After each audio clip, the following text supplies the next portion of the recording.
Right, so today I'm going to show you how you can master webinars to print during Q1 2026. So VSL funnels, in my opinion, they're dying, right? They're dying because look, this is why. Number one, we live in a trust recession now. Like, no one trusts anything anymore. It's not like COVID where people are just buying anything and everything. Obviously, when there's a lot of bad apples in the space and there's more horror stories and success stories, then that's when there's like this gap in the market, right? And that gap is trust, right? The problem with the VSL funnels now is they do still work. I'm not saying they don't, obviously, but there's way better ways because, you know, anyone can spin up a VSL funnel now with AI and, you know, all the headlines look the same, the funnel design looks the same. Like, you know, even the most unaware audiences, they're way more mature now, so they know about, you know, the opt-ins that are going to get emails. They know about ManyChat when they comment on a reel. They know that they're setters. Like, you know, they know all this already. So you have to kind of go left when everyone else goes right. And like, the people who make the most money, they're always doing something different than everyone else is doing. And you can be in that crowd when you go and you're the one who's doing webinars in your market. If you're the only one doing webinars in your market, you're going to absolutely fucking print. And then if you stack them on top of your current VSL setup, it's just, why would you not want to do it? You're gonna, if you're at like 30, 50k a month and you implement monthly webinars on a warm audience, you're going to easily get to 100k a month, like easily. The webinar doesn't even have to be perfect. Like, it's just the fact that you do a webinar is going to be like, it's going to put you ahead of 80% of people. So let me just get into it, right? So you might be asking, you know, when is the right time to run webinars? And, you know, I always say anytime, honestly, but to get a best results, you want to follow it in place, right? So if you're running high tickets, you need a dialed sales team that's closing consistently at 25%. So close call rate 25%. Because if you don't and you're doing high ticket, then you're kind of fucked. You're just going to run the webinars and you're going to have the same bottleneck. So if it's lower than 25%, like bare minimum, raise that, figure out what's going on. You know, is it a lead issue? Is it a, you know, sales process issue? Are leads being hit up? Are they being triaged? Are they qualified, etc, etc, etc. Now you want to prove an offer, so you want at least 30 verified case studies. And this isn't like, oh, the video testimonials where like people, or sorry, just the text message testimonials where people are like, oh yeah, I like made 1k extra a month. You want like people being like, they were at 0 and now they're at like 20, 30k a month, like big case studies, right? Because then you know your offer is proven and you can actually drive the right traffic to it, right? Because the last thing we want is chargebacks, right? Because you're just going to fuck your entire business up.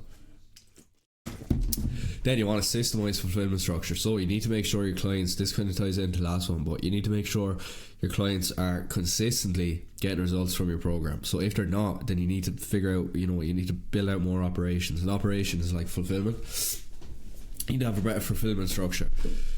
What I've seen as well is like, you know, people are just retarded. Like, they'll buy a course and they'll say they're going to change this and that, and then when they realize they have to do work, they don't. So the best thing you can do to negate this, because your results, like, it's not just about getting the money, it's about getting the results. That's where the real money is, because that allows you to scale, right?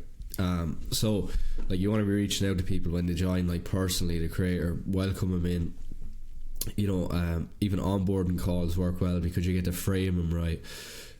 You want a lot of touch points after they join. You want to tell them how it's going to go. You know, you want to tell them as well, like, the pitfalls, like where people struggle, so, you know, they don't feel like when they hit a brick wall that they're doing something wrong and give up. You know, because your entire business depends on whether your clients actually do your course or program and get results. So monthly revenue, right? In my opinion, I think you should be at least 15k a month. Now you can run these like below that, but anything below this, I feel like there's more areas you should be working on, because webinars are kind of a luxury as well, especially with everything else in place. Nuance exists here, right? As I said, like, you know, you can be making 10k a month and you might be able to run webinars, but look, in my opinion, if you're making 30k a month, that's kind of a signal, like that's a leading indicator that you're ready to actually scale.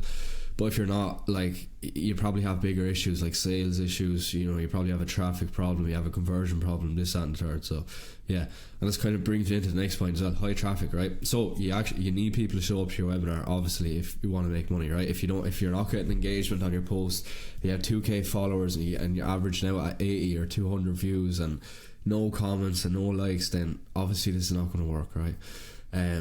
So that, with that being said, if you don't have that, focus on your content and start doing more volume with your content. Like, you should be doing 3 reels a day if you don't have good traffic. Carousels, story sequences, right? Next thing, how long should a webinar actually be, right? So this is highly contextual, but here's a good rule of thumb. So for B2C audiences, mainly, this is what most people do. 80% of people selling info are doing B2C. You want an hour and a half, like 90 minutes to 3 hours long, right? So you need to go really deep on objection handling, shattering false and limiting beliefs, and showing them insane amounts of social proof. So with B2C audiences, they're a lot more emotional, so you have to speak to them differently. Like, the messaging is different. And you need to really, really make sure that you're teaching them and you're giving value, you're cementing your authority, you're showing them social proof, you're handling all objections, because these people have a fuckload of objections, right? For B2B audiences, about 60 to 90 minutes, right? So you need to be extremely direct here, focus on logical ROI, and do not waste time. So rich people want quick results. They don't want to sit around, listen to you bullshit on about your story and background and how I got here and the painful situation you're in.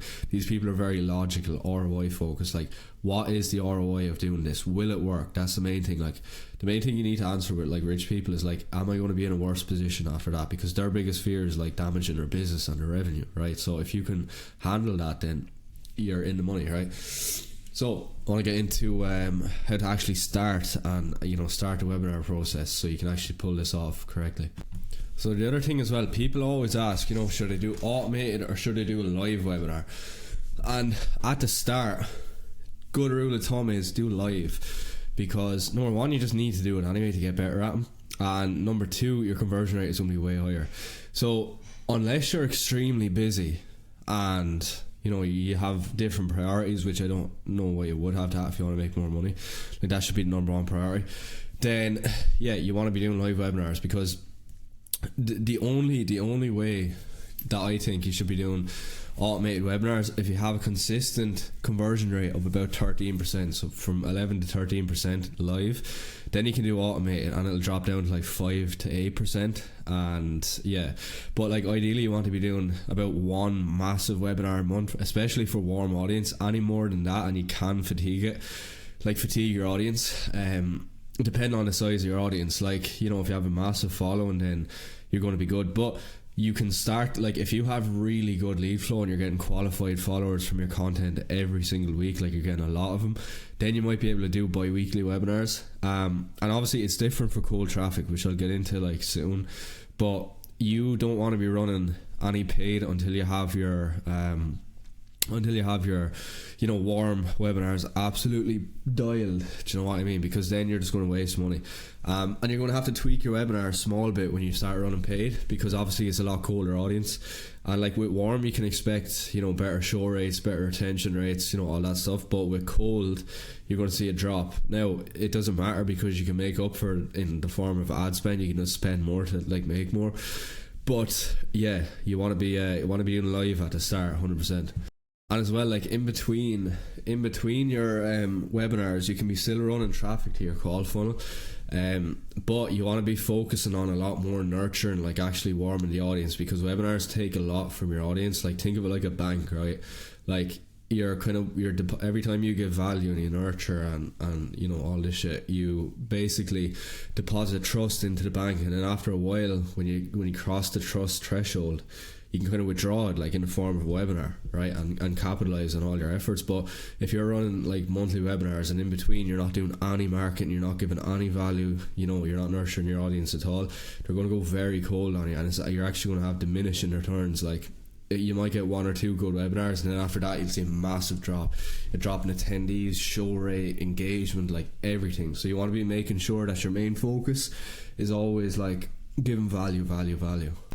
And so the other thing as well you're probably asking is like, how do I know when to run it? Like, what day, what time, etc., etc. The best way, this is highly contextual as well, the best way is to simply look at your analytics. So take your most active social media channel, whether that's Facebook, Instagram, X, or YouTube. In most cases, YouTube is going to be the most accurate, but the second best is Instagram. And anyone watching this video is probably on Instagram, because Facebook, what? Anyway, you just want to go into your analytics, go for the last 30 days and see when your audience is most most active, and then do there. Like, but use your judgment as well, right? Like if you're selling to a working class audience 9 to 5, you're not going to run it in like at 2 p.m. EST, because they're all going to be in work. But if all comes to all, a really good time to run webinars is on a Sunday afternoon, or sorry, a Sunday evening, right? Because no one does anything on a Sunday, right? But you want to be, like, with everything, you need to be looking at data and making decisions with data, not just how you feel. Because if you're making, business decisions on intuition, you're just going to fail, right? Like, the data is there for you to use. Put it to use, right? It's not there for no reason. Some good text setup as well. Don't use Go High Level for email, alright? Just don't. It's so fucking ass as shit. Use ConvertKit. Use ConvertKit for emails. I like using Webinar Jam. See, Zoom has a webinar thing as well, but I like Webinar Jam better because you have all your analytics in one place, right? And then you can just use Zap to link everything up. But you can use Close, or you can use Go High Level just as your CRM. You want to be tagging people in the CRM and in ConvertKit, and then you can do it that way. So I suppose now is a good time to get into the email. So with the emails, you want to be sending as much emails as you possibly can. So the open rate should hover from 20 to 40% plus. If it's under 20, you're doing something wrong. Your deliverability is fucked. You're sending too much, or your subject lines are shit. And if it's 40 plus, you're cooking. Keep doing it. Keep doing whatever you're doing. If it's 40 plus, you can add another email in. So let's say you're sending 2 emails a day. If you're doing a 10-day promotion, you're sending 2 emails a day, maybe 3 or 4 on the last day before it launches. These emails should be value focused, not reminder based, right? Like, this is like, if you're just going to waste all of your efforts of building the webinar, promoting the webinar, it's all going to go to shit if you're just sending reminders, right? First email, it should be just a confirmation email. Everyone gets it instantly. You want to add, there's this thing called add event. I'll show you. So you want to use this software. Basically what this does is it creates this link here where you can add the event to people's calendars. So you just click get started, you create a calendar thing, and you'll just link that in the welcome email, and what will happen is they'll click it and it'll add to their calendar. This boosts show rate like fuck. And also, if you're running in multi countries, it'll convert it automatically to their time zone, and it's a really good way to get more signups. But yeah, so first email, welcome email, just tell them what to do. So step 1, add it to your calendar. Step 2, fucking reply, tell me what you're struggling with, I might be able to add it. Step 3, bring a pen and notepad, right? That should be it.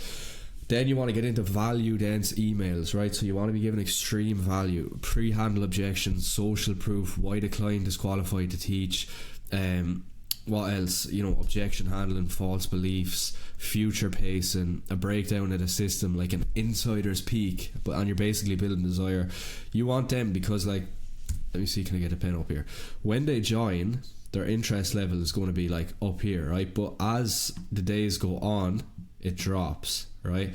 It drops. And the mistake most people make is, the reason this is dropping here is because the emails and everything else are shit, right? They're not, looking at. If you're not constantly top of mind, people are going to, like, they're just going to forget about you. And then by the time you have the webinar, number one, no one shows up, and those who do show up, they aren't framed right. They're not educated, they don't really know what's going on, and it's fucked. So you want to have it so that it's like this. And even better if you can raise the desire before the webinar. So you just want to be pushing all the emotions. You want to be pushing the big emotion, new, easy, safe, all this shit, social proof. Just make it sound massive. Make it sound, this is the only chance you're going to get, etc, etc, etc. A lot of urgency, a lot of scarcity. Use legit urgency. If you have, like, depending on what plan you're on with your software, like, you might be limited to 2,000 attendees or 500. Literally say that in a lot of the emails. If you're doing a giveaway or you're giving away a free resource, say that in the emails, every few emails. Just be strategic about it. With the email or with the SMS sequence, this is really good. You need to be running SMS, right? Especially if you're doing cold. But with the SMS, I only like to do 4 SMS. I don't like to spam them that much. So I like to have 1 confirmation, 1 24 hours out, and then like 2 to 4 on the day. So you want to have 12 hours before, 6 hours before, 2 hours before, and then the 15 minutes before is framed as a live text message. So tell them to join, right? And they're getting emails, in conjunction with this. So that's for the tech setup. So you want to use Go High Level or Close for the CRM. Just to recap, you want to use Webinar Jam or Zoom for actually hosting a webinar. Google Slides to build it out. You can use Canva as well. That's another point as well. You don't have to be fancy, right? You don't have to be fancy with the slides. Focus more on the content rather than design at first, right? So you just basically want the webinar to be shippable. You want it to be a minimal viable webinar to where it's not shit and you're going to make sales with it. And then as you go on, you iterate, you add images, maybe you add some design. But in most cases, like we've tested this, in most cases fancy design actually hurts conversion. Now again, it depends on the audience. Like if you're doing a B2B, definitely just do black and white, right? Just do black and white text on the screen. You can control the pace as well, so I'll show you what I mean. So here's what I mean by pacing. Pacing is just like, you can see here, tell me what you notice here. Is this even gonna fucking work? Like so tell me what you notice. It's all the text is it's like one sentence per slide. And this basically, why this is important. So yeah, I got cut off there, but you can control the pacing. If you have general B2C public on your webinar, they're going to need more flash and they're going to need more, like, because they're just dopamine junkies, right? Rich people, B2B in most cases, right? You should be only selling to rich people anyway. They're a lot more logical. They don't need a load of graphics, etc, etc.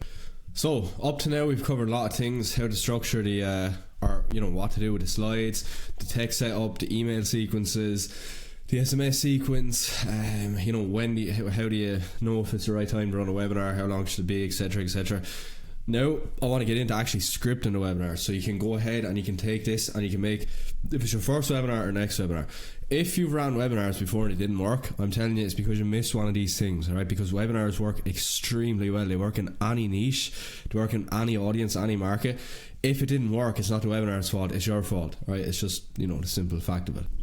Alright, so yeah, by the way, I'm sick as fuck, so that's why I sound retarded. But anyway, the key to scripting out a banger webinar that converts from 6 to 10% near off rip of your first try, 2 tries, 3 tries, is getting the pre-webinar questions taken care of early on. Before you think of scripting a webinar, you need to answer these in detail. This is going to give you such an edge. For one, it's going to give you an advantage, and number two, it's going to make the entire process so much easier because you've mentally conceptualized exactly what we're going to talk about now, right? So number one, all of these, by the way, I need to preface this, all of these need to be answered in detail, not just like, fucking whatever. Anyway, question one: what's your singular transformational promise? The problem I see with so many fucking webinars is, and they don't work because of this, it's so important, right? If you do not have a single transformational promise that your audience is literally dying for, like they would pay any amount of money, not a nice to have, not, oh, this sounds cool, like I need this right fucking now, right? You are going to suffer because number one, the way we start off the webinar is we tell them exactly what they're going to get by the end of it, and if that is not something that they're extremely interested in, they're going to zone out and you're going to see a lot of fucking drop off, right? Like your webinar graph should look like this, like that, right? If you get the transformational promise, like this is the retention graph, right? If you get the transformational promise wrong, here's what it'll look like. It'll look like this. It'll go up and down and it'll just be like that. We don't want this, right? We want this. So how do you find out this? Like, how do you actually know what the fuck to say? You'll hear me talk about this a lot, right? This is my first YouTube video, but you'll hear me talk about this a lot. Your sales calls recording are your literal gold mine. Forget about going on Reddit, forget about looking at your YouTube comments, forget about DMs. Your sales calls are all you need for market research. I'm telling you, everything you need is on that. Bonus points if you take the market research and take the sales calls of people that closed, and extra points on top of that if the people that have got results, you find their transcripts and then dig through the sales or the pain points, the dreams, the hope, desires, the frustrations, the suspicions, objections of those people, because they are your most valuable person, right? Think of it this way, just logically for a second, right? Everyone says go on Reddit and find market research, but why would you take information off Reddit? These people probably would never buy, just because you're in your market, right? In your market, these people would probably never buy your offer, they'd never buy your product or program. Why would you base your entire marketing and sales off of those people? it makes no sense, right? You base your marketing and sales and your research off the people who've already paid you, because they are your target audience, right? And they're your most valuable people, right? With this as well, you can break down your you want to have like 3 different ICPs, right? That's a B. But you want to have 3 different ICPs. You want to have one, highest value, easiest to get results, right? And you want to have 3 different like segmentations of this, right? Then you want to have a second one, ICP2. These are like the people you like working with, but they're not as valuable. And then ICP3 is like the bottom feeders. They're like, you know, they'll pay, but they're ultra skeptical. They take too long to convert. They don't get results, this and that, right? So obviously we want to be focused on the two. But to find your transformational promise, go back to your sales calls, take 10 to 20 transcripts from people that closed and got results, right? On a sales call during discovery, your closer should be finding out exactly what they want in detail, right? Not just make more money. It should be an actual tangible thing. And then what you want to do is list those. So everyone, list the outcomes that the prospects that were now clients said they wanted, and then go to the frequency and see which one came up the most, and that's your single transformational promise, right? Number 2 as well on this point, don't be vague with the transformation, right? Don't be like, oh, make more money in 2026. You're going to be like, how to make 23k a month by building an AI agency that fulfills 80% of the work for you automatically, right? It's extremely specific, right? If it's not something that's extremely specific to them, the people you're trying to sell, they're going to zone out, right? It's really important. Alright, so second, who's your ideal avatar? You should know your avatar like the back of your fucking hand. Like, you have to know exactly who you're speaking to, and go beyond demographics here. Demographics don't sell, right? Like, you know, fucking the Prince of England and what's that guy's name? Ozzy Osbourne. They have the same demographics, right? But they're 2 completely different people. So go into the psychographics, the pain points, the dreams, the desires, the pains, the problems, the suspicions, the failures, what they've tried, what keeps them up at night, what do they feel guilty of, all of this shit, right? You need to be extremely granular with this, because think of it, if your competitors are only doing like, oh, pain points, and you do like, you're way more in depth, like, you know, what keeps them up at night, what did they complain to their friends about, this and that, you're going to win the business because you understand them better. So the better you understand your prospect or ideal client, the better it is. And this goes beyond the psychographic as well, because this is your ideal client, the person who gets the best results, they're the easiest to coach, you know, they're most pleasant to work with, etc, etc, etc. So for this, fill it out in detail, right?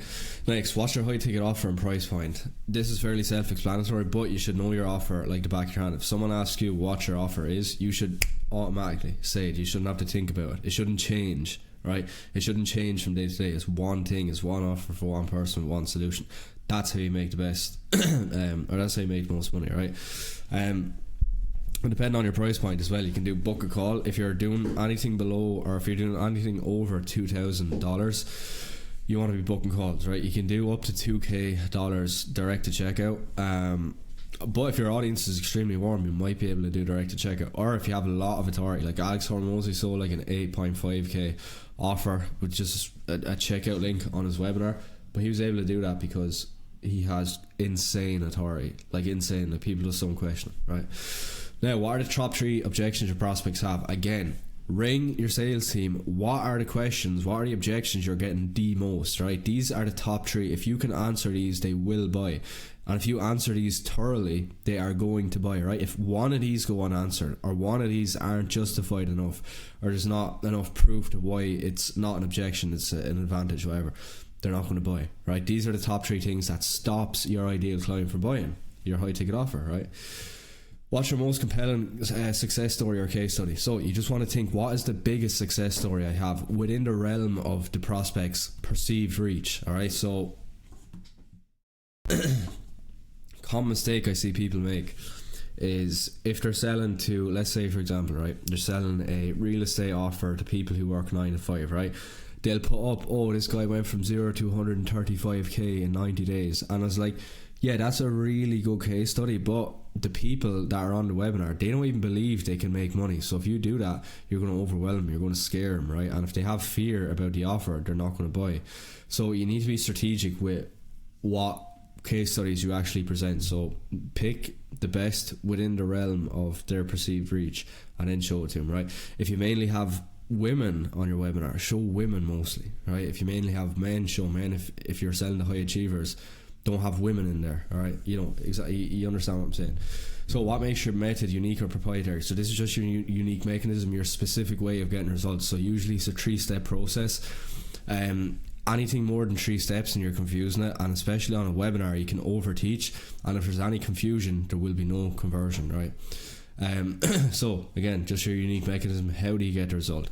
So what external credibility do you have? So this is podcasts, degrees, you know, were you on talk shows? Did you meet celebrities? Did you work with celebrities? You know, this, that and the third. Just think this is what happens when they first join the webinar, your audience.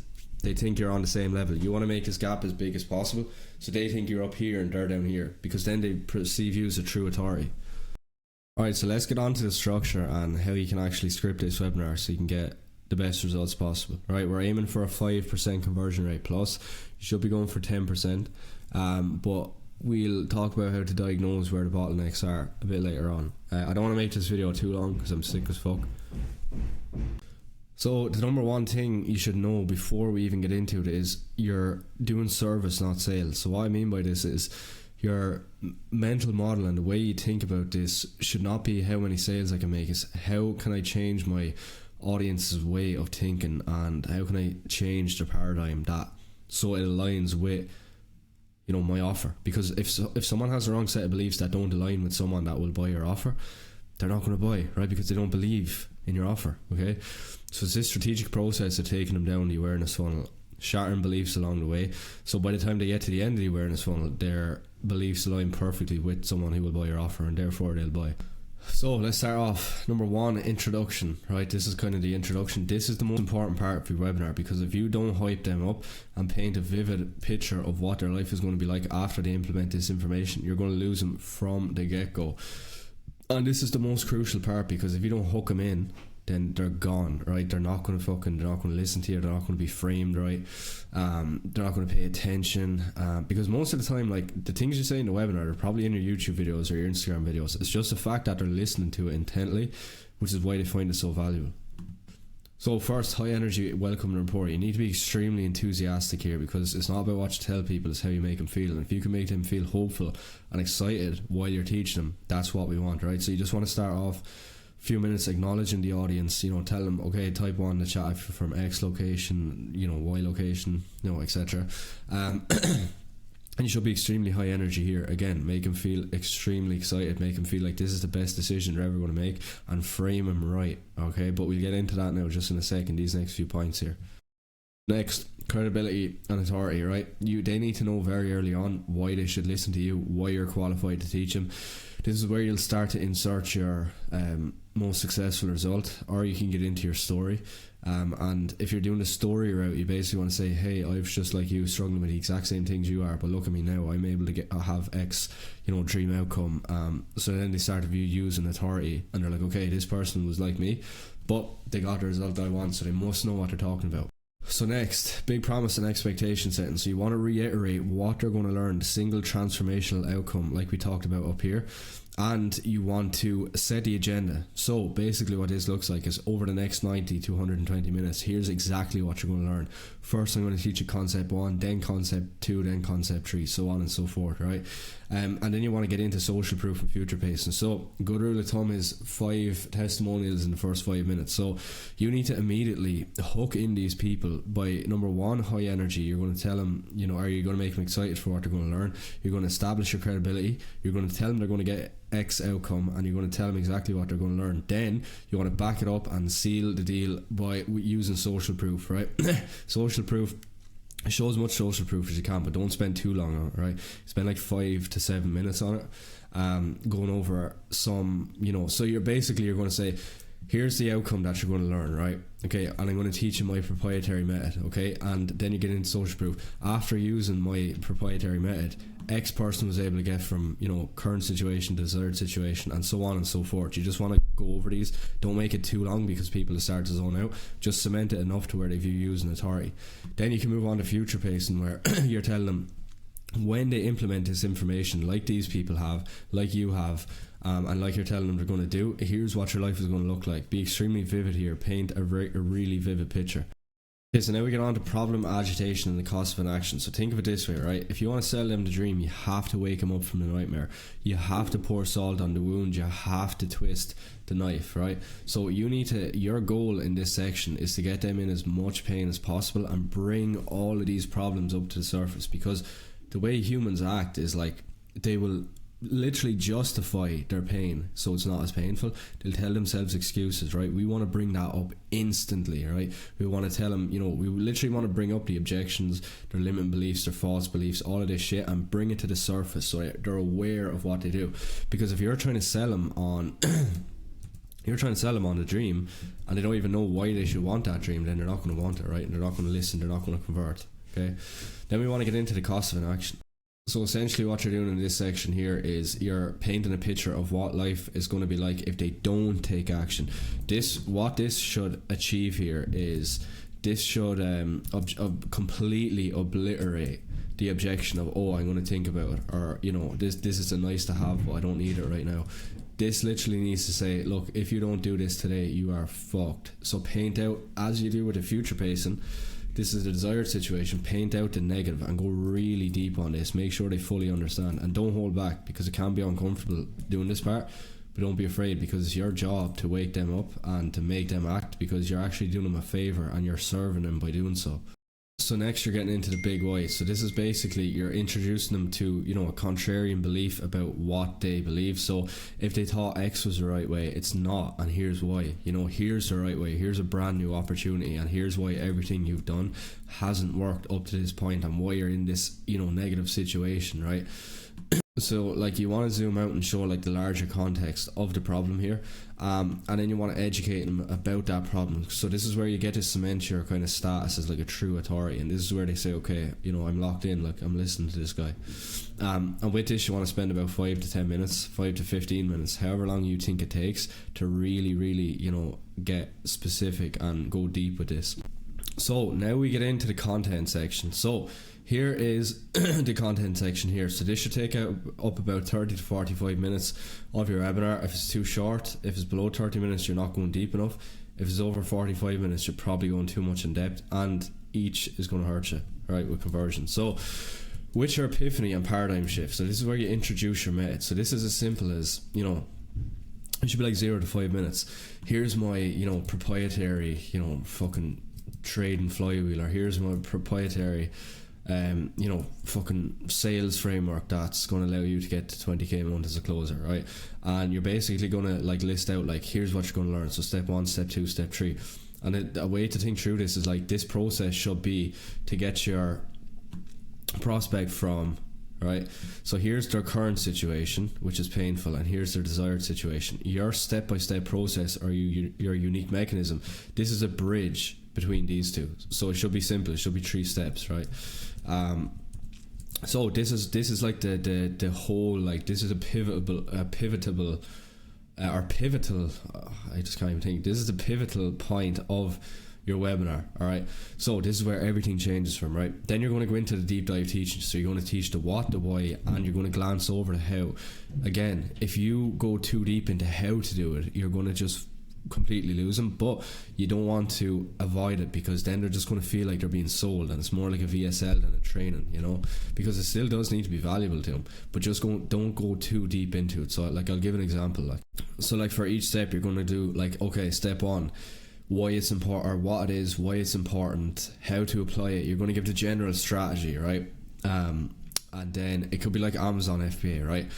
So you're going to say step 1, sourcing the product. So why, or what it is, you're going to source products to sell, why it's important. If you don't have a product, you can't make money. How to do it, you go on this website and search for winning products. All right, it can be as simple as that. It's just enough to where they don't feel like they're under-teached or under-taught, but it's not too much to where they're confused, because obviously it goes a lot deeper. So just add in a high-level overview on how to do it, and then after every one, so this is kind of the framework: what it is, why it's important, general strategy, and then proof, and then vision. All right, so you want to give them a proof of why, of someone who used this and it worked. Then you want to paint out, if you do this, you're going to get X result, and then you want to link them all together, right? And that's the framework you repeat over your 3 steps. So this should be, again, 30 to 45 minutes. Under 30 minutes too short, over 45 minutes too long, right? Then here is the best part, right? So you're going to go in. So yeah, as I was saying, this is where you're going to transition from teaching to selling. Alright, this part, if you don't do this right, you're going to lose a lot of sales. So when I was running my first few webinars, I just glossed over this. I didn't think it was that important.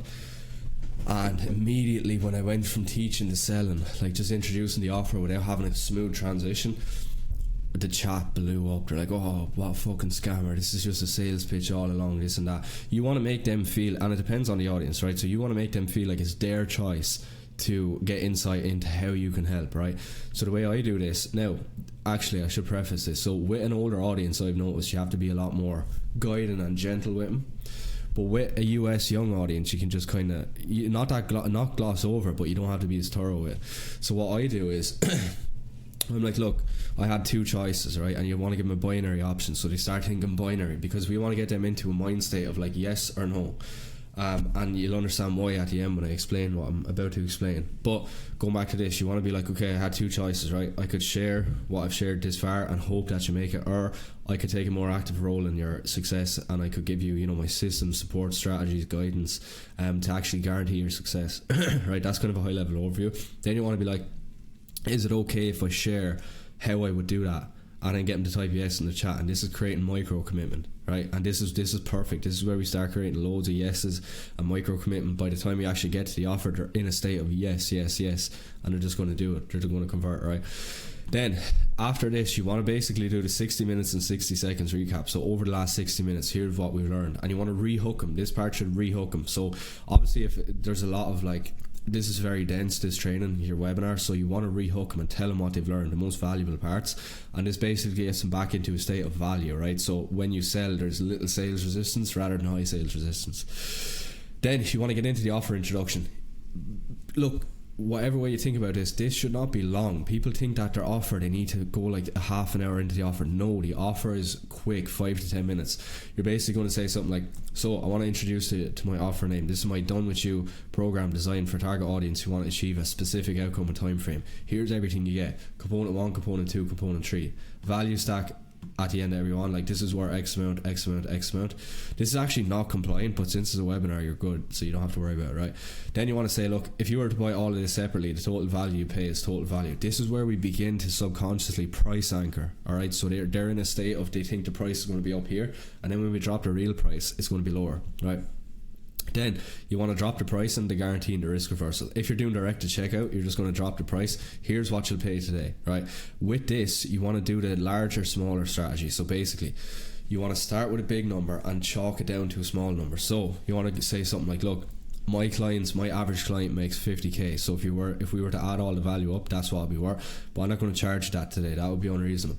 Instead, it took me 25k or something to create this system, but I'm not going to charge that either. Because you're on this webinar, or usually I charge 5k or 7k, but because you're on this webinar, I want to cut it down to 1997, and see the way you price anchor them then. And then you would drop the link after this to actually buy in the chat, so then they can go on and do direct to checkout. If you're doing book a call, it's a bit different, right? There's two ways to go about it. You can either say that if you're interested in the program after this, click or book your fucking space in the calendar. Or if you want more layup deals, you can drop the price and then drop the calendar, because the people who book are going to be basically layup leads who are going to be the warmest. If you have a lot of attendees and your traffic is really good, you can drop the price. Then you can actually cut down your closers' commission, because they're going to be basically sold. Like, all they're going to need to do is they're just going to turn into cashiers where they're just taking credit card information, right? Then you want to get into the guarantee, right? So now we're after dropping the link. Up to now, we're after dropping the link. They want to buy, etc., etc., etc. Then we want to start objection handling with the guarantee, right? So you want to give justification for everything. So why do you have a guarantee? Make it believable, make it, make sense. Don't just say, oh, we have a guarantee. Like, actually explain why. Give justification, because that makes it more believable, and then you build trust. With enough trust, they're going to buy, right? In this, you have to be very careful in this section, because the last thing we want to do is we don't want to lose them, right? So you need to be, throughout this, we need to be handling a lot of objections, and the top 3 objections we talked about here, they should be handled by now, or they should be handled by the time we do the final call, right? And you're going to get into the guarantee. Like, the reason I'm guaranteeing this is because I'm so confident and I want to take all the risk off you, etc. Then we drop the link again. Go join now. Then we want to do urgency and scarcity. So we need to make this believable. We can't just say, oh, there's only 20 spots available.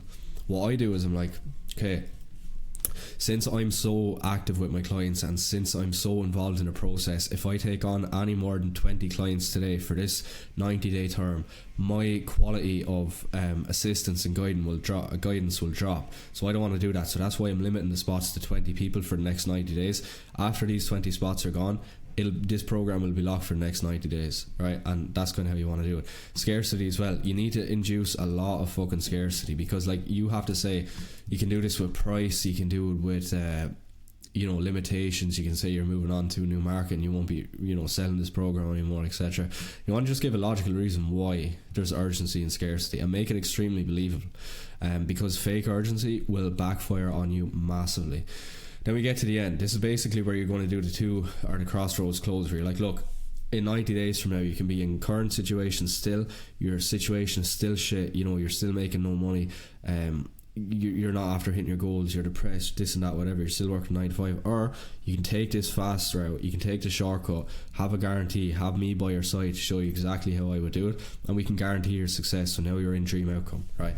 And then we want to get into objection handling. So any objections, you need to go over this. Any objections that come up during this, you need to think, okay, what are they and how do I handle them, right? So these 3 macro objections should be handled, but in your content section, if you recall, this part here, they're going to have objections about the value you're giving them, right?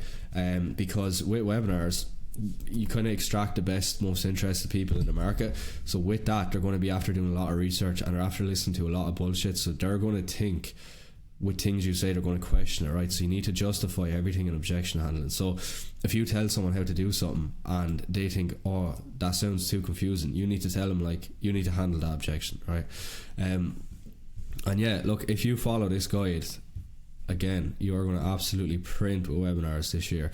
Like, this is literally the best time, because while everyone else is doing VSLs now, you do webinars and you literally destroy your competition, and you can scale infinitely with them, because then we can combine it with paid ads and you're just absolutely cooking. I don't want to make this video any longer, but I'm going to go more into detail about like the actual script, and then I'm going to make another video probably this week or next week about the tech setup, the pre-webinar emails, the post-webinar emails, how to capitalize massively on people who stayed till the end but didn't buy, and how to make an extra like 20% of your overall revenue commission just from emails alone. Alright, and this sequence I'm going to share is crazy, right? So yeah, that's all for today. Let me know if you want anything else. I'm going to be getting into ads then, how to run ads to a webinar and all of that. So I have a load of ideas planned. So yeah, just stay tuned and I'll release them soon. Cheers.